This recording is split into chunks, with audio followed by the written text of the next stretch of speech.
ஈமான் என்றால் என்னவென்று தெரியுமா? இஸ்லாம் என்னவென்று தெரியுமா? ஒரு முஸ்லிம் என்றால் 11 பாடத்தை கட்டாயம் படித்தாக வேண்டும். ஒரு முஸ்லிம் என்றால் 11 பாடத்தை கட்டாயம் படித்தாக வேண்டும். அது என்ன 11 பாடம்? இஸ்லாத்தின் கடமை மொத்தம் 5, ஈமானுடைய காரியம் மொத்தம் 6, 6ம் 5ம் 11. 11 பாடத்தை படிக்காவிட்டால் மறுமையிலே சொர்க்கம் செல்ல முடியுமா? மறுமையிலே சொர்க்கம் செல்ல முடியுமா?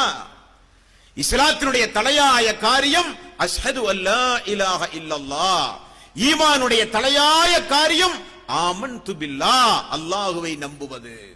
இஸ்லாத்தின் முதன்மையானது, ஈமானில் முதன்மையானது அல்லாஹுவை குறித்து படிப்பது. ஃபஅலம் அன்னஹு லா இலாஹ இல்லல்லாஹ். வணக்கத்திற்கு தகுதியானவன் அல்லாஹ் ஒருவனை தவிர யாரும் இல்லை என்பதை படியுங்கள் என்று அல்லாஹ் சொல்லுகிறானே. இஸ்லாத்தினுடைய முதன்மையான காரியம், ஈமானுடைய முதன்மையான காரியத்தை நம்மில் படித்தவர்கள் எத்தனை பேர்? அல்லாஹுவை குறித்து படிக்காமல் அவனுக்கு உயிரோட்டமாக வணக்க வழிபாடு செய்ய முடியுமா? அல்லாஹுவை குறித்து படிக்காமல் உயிரோட்டமாக பிரார்த்தனை செய்ய முடியுமா? அல்லாஹ் என்பவன் யார் என்று தெரியாமல் உயிரோட்டமாக தௌபா செய்ய முடியுமா? அல்லாஹ் யார் என்று தெரியாமல் அவனை நினைவு கூறுகிற தஸ்பீகையாவது செய்ய முடியுமா? ஆகவேதான் அல்லாஹ்வின் மீது சத்தியமிட்டு மனிதன் இன்றைக்கு பொய்யான சத்தியம் செய்கிறான். அல்லாஹ்வின் மீது சத்தியம் செய்கிறான், பொய் சத்தியம் செய்து அடாவடித்தனமான காரியங்களில் ஈடுபடுகிறான். அல்லாஹுவை பற்றி உள்ள அச்சம் இல்லாமல் ஏன் மனிதன் இந்த பூமியில் இறைவன் தடுத்த அநேக காரியங்களை ஏன் செய்கிறான்? அவனை நம்புகிறார்கள், ஆனால் அவனை குறித்து படிக்க தவறிவிட்டார்கள். அல்லாஹ்வுடைய ரசூல் முஹம்மது நபி ஸல்லல்லாஹு அலைஹி வஸல்லம் அவர்களுடைய நிலையும் அதுதான். வருடத்திற்கு ஒரு முறை மீலாது விழா மேடையில் ஒரு 10 நிமிடம் 20 நிமிடம் நினைவு கூறுகிற ஒரு தூதராகத்தான் அல்லாஹ்வுடைய ரசூல் இருக்கிறாரே தவிர அல்லாஹ்வுடைய ரசூலுடைய குடும்ப வாழ்வை குறித்து தெரிந்தவர்கள் நம்மில் எத்தனை பேர்? நம்முடைய தூதர் அல்லவா அவர். அவர் இல்லாமல் இந்த நேர்வழி நமக்கு கிடைத்திருக்குமா? இறுதி தூதர், உன்னதமானவர், மறுமை நாளில் நமக்காக வேண்டி அல்லாஹ்விடத்திலே பரிந்து பேசுவதற்காக வேண்டி பத்திரமாக பாதுகாத்து வைத்திருக்கிறார் ஒரு பிரார்த்தனையை. நமக்காக வேண்டி பூமியில் வாழும் பொழுது அழுது தொழுதார்கள் அல்லாஹ்வுடைய ரசூல், எனது சமுதாயம், எனது சமுதாயம், எனது சமுதாயம் என்று. அந்த அல்லாஹ்வுடைய ரசூலுடைய மனைவிமார்கள் எத்தனை பேர் யாருக்காவது தெரியுமா? எத்தனை பிள்ளைகள் யாருக்காவது தெரியுமா? எத்தனை வருட காலம் மக்காவில் வாழ்ந்தார்கள் எத்தனை பேருக்கு தெரியும்? மதீனாவில் எத்தனை வருட காலம் வாழ்ந்தார்கள் யாருக்கு தெரியும்? அல்லாஹ்வுடைய இந்த தீனை இந்த பூமியில் நிலைநாட்டப்பட்ட கஷ்டங்கள், துன்பங்கள், துயரங்கள் எத்தனை பேருக்கு தெரியும்? யாருக்குமே தெரியாதுங்க. என்னுடைய ரப் அல்லாஹ் நாவினால் சொல்லுகிறோம், என்னுடைய தூதர் முஹம்மது ஸல்லல்லாஹு அலைஹி வஸல்லம் உயிரை விட மேலாக மதிக்க பழகி இருக்கிறோம். எங்களுடைய வேதம் திருக்குர்ஆன் ஏறெடுத்தும் பார்க்காமல் வாழ்ந்து கொண்டிருக்கிறோம். இதுவா இஸ்லாம்? இதுவா ஈமான்? இதற்குத்தான் அல்லாஹ் நம்மை தேர்வு செய்தானா? இந்த 650 கோடி மக்களில் நேர்வழியை தேடி, சாந்தி சமாதானமான ஒரு வாழ்வை தேடி, ஒரு சாந்தியான ஒரு மார்க்கத்தை தேடி மனிதன் இன்றைக்கு எங்கெல்லாமோ அலைகிறான்.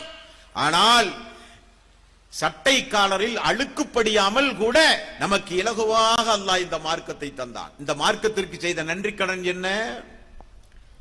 இந்த மார்க்கம் நம்முடைய கையில் இவ்வளவு இலகுவாக கிடைக்க பாடுபட்டவருடைய சரித்திரம் தெரியுமா நமக்கு? இந்த லா இலாஹ இல்லல்லாஹ் என்கிற இந்த ஏகத்துவத்தை இந்த பூமியில் நிலைநாட்ட நபிமார்கள் ரத்தம் சிந்தி இருக்கிறார்கள். லா இலாஹ இல்லல்லாஹ் என்கிற ஏகத்துவத்தை, ஈமானுடைய மக்களை இந்த பூமியில் உருவாக்குவதற்காக வேண்டி நபிமார்கள் நாடு கடத்தப்பட்டிருக்கிறார்கள். இஸ்லாத்தை இந்த மக்களுக்கு போதிப்பதற்காக வேண்டி வந்த நபிமார்கள் பூமியிலே கொலை செய்யப்பட்டிருக்கிறார்கள். இஸ்லாத்தை, இந்த மார்க்கத்தை ஏற்ற மக்கள், தூதரை பின்பற்றிய மக்கள் சொல்லனா துன்பங்களுக்கு ஆளாக்கி இருக்கிறார்கள். 1400 ஆண்டுகளுக்கு முன்னால் வாழ்ந்த மக்களுடைய சரித்திரம் இன்றைக்கும் கூட பாதுகாக்கப்பட்ட வரலாறாக பல பயான்களிலே நாம் கேள்விப்படுகிறோமே. எதற்காக வேண்டி? எதற்காக வேண்டி? பிலால் ரலியல்லாஹு அன்ஹு அவர்கள், அம்மா ரலியல்லாஹு அன்ஹு அவர்கள், சாயித் பின் அபி வக்காஸ் ரலியல்லாஹு அன்ஹு அவர்கள், அபூ சலமா ரலியல்லாஹு அன்ஹு அவர்கள் என்று ஆண்களுடைய பட்டியல், பெண்களுடைய பட்டியல், சிறுவர்களுடைய பட்டியல் என்று இந்த இஸ்லாத்திற்காக வேண்டி, ஏகத்துவத்தை நிலைநாட்டுவதற்காக வேண்டி உயிர் மூச்சு உடம்பில இருக்கிற வரை ஈமானோடு வாழ்ந்துதான் மரணிக்க வேண்டும் என்பதற்காக வேண்டி பெண்கள் விதவியாக்கப்பட்டிருக்கிறார்கள், பிள்ளைகள் அனாதைகளாக்கப்பட்டிருக்கிறார்கள். சொத்துக்களை எல்லாம் சூறையாடப்பட்டிருக்கின்றது. உடம்பிலே இருக்கிற ஒவ்வொரு உறுப்புகளும் துண்டு துண்டாக வெட்டப்பட்டிருக்கின்றது. மக்காமா நகர் முழுக்க இரத்த வெள்ளங்கள் ஓட்டப்பட்டிருக்கின்றது. எதற்காக வேண்டி? நாமெல்லாம் எந்த சிரமமும் இல்லாமல் இந்த மார்க்கத்தை ஏற்றுக்கொள்ள வேண்டும் என்பதற்காக வேண்டி. உலகத்தின் கடைக்கோடியில் போய் நின்று கொண்டு இன்றைக்கு நீங்கள் இஸ்லாத்தை சொல்லலாம். அந்த உரிமையை உங்களுக்கு தந்தவர்கள் யார்? மக்காவிலே ஆரம்ப காலகட்டத்தில் நான் ஒரு முஸ்லிம் என்று பேசுகிற துணிச்சல் யாருக்குமே கிடையாது. காரணம், பேசினால் கொன்று விடுவார்கள். அப்படி வளர்ந்த மார்க்கம் இந்த மார்க்கம். அவ்வளவு சிரமத்திற்கு மத்தியில் தந்திருக்கிறார்கள் இந்த மார்க்கத்தை நம்முடைய கையில். நாம் இந்த மார்க்கத்திற்கு செய்த நன்றி கடன் என்ன? கொஞ்சமாவது யோசித்தோமா? தாய்மார்கள் வந்திருக்கிறீர்கள், பெரியோர்கள், சகோதர சகோதரிகள் வந்திருக்கிறீர்கள். உரைகளை அங்குமிங்குமாக அமர்ந்து நீங்கள் கேட்கிறீர்கள். ஒரு சபதம் எடுக்க வேண்டாமா? இஸ்லாம் என்னுடைய உயிரை விட நான் மேலாக மதிக்கக்கூடிய மார்க்கம். இந்த மார்க்கத்திற்கு ஒரு காலம் நான் துரோகம் செய்ய மாட்டேன். நான் எனக்கு பின்னால் வருகிற சந்ததிகளுக்கும் எந்த துரோகம் நான் செய்ய மாட்டேன்.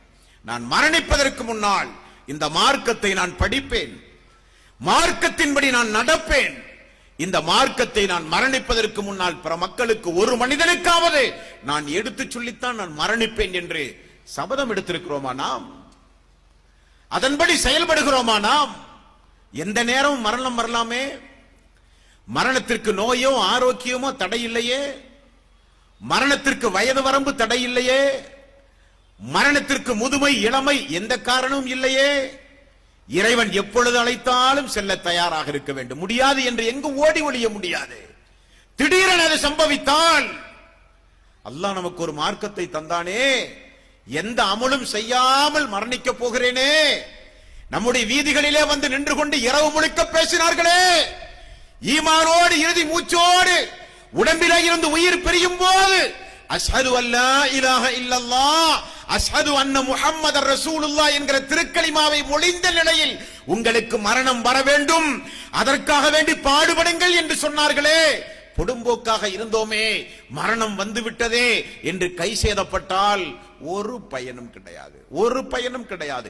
எத்தனையோ அன்பர்களுடைய அறைகூவல். அல்லாஹுவை மறந்து, மார்க்கத்தை மறந்து, அல்லாஹு தடுத்த காரியங்களை செய்து இந்த பூமியில் மரணிக்க போகின்ற எத்தனையோ மனிதர்களுடைய அபய குரல் அல்லாஹ் திருக்குரானிலே பதிவு செய்து ஏன் நமக்கு சொல்கிறான்? எதற்காக வேண்டி சொல்கிறான்?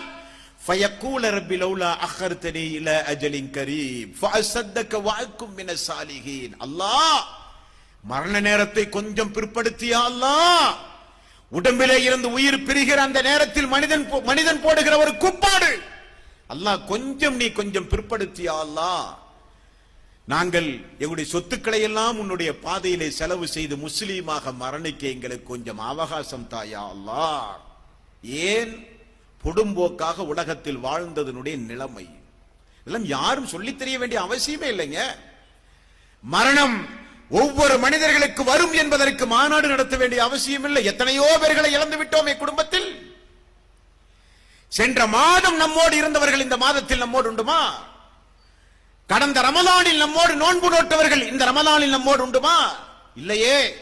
குடும்பத்தில் எத்தனையோ பேர்களை கண்ணெதிரே இழந்ததை பார்த்திருக்கிறோம். எத்தனையோ பேர்கள், நண்பர்கள், உறவினர்கள், தாய், தந்தை, மனைவி, மக்கள், கணவன், மனைவி, எத்தனையோ பேர்களை பூமியிலே இழந்திருக்கிறோம். அவைகளை எல்லாம் பார்த்து கூட நமக்கு ஒரு பாடம் வேண்டாமா? நிரந்தரமாக பூமியிலே வாழ முடியுமா? அப்படி ஒரு வாய்ப்பு இந்த பூமியில் யாருக்காவது உண்டுமா? நபிமார்களே இந்த பூமியில் குறிப்பிட்ட காலத்திற்கு பிறகு மரணித்து விட்டார்களே, நாமெல்லாம் எம்மாத்திரம்? எல்லோருக்கும் தவிர்க்க முடியாத ஒன்று மரணம் என்பது. அந்த நேரத்தில் வானவர்கள் நம்முடைய உயிரை கைப்பற்றும் போது அஸ்ஸலாமு அலைக்கும் வரஹ்மத்துல்லாஹி வபரகாத்துஹு, உன் மீதும் உன்னுடைய உடம்பிலே இருக்கிற உயிரின் மீதும் அல்லாஹ்வுடைய சாந்தியும் சமாதானமும் உண்டாகட்டும் என்று சொன்னால், அந்த சலாத்தை கேட்கிற பாக்கியம் நமக்கு கிடைத்தால் நாம் வெற்றியாளர்கள். நாம் நம்முடைய ஈமானை பாதுகாத்துத்தான் மரணித்திருக்கிறோம். என்னுடைய அமலை என்னுடைய ரப் ஏற்றுக்கொண்டான். சிறிய பெரிய என்னுடைய எல்லா நல்ல கலங்கும் அல்லாஹ் எனக்கு கூலி தந்து விட்டான். நான் வெற்றி பெற்று விட்டேன்.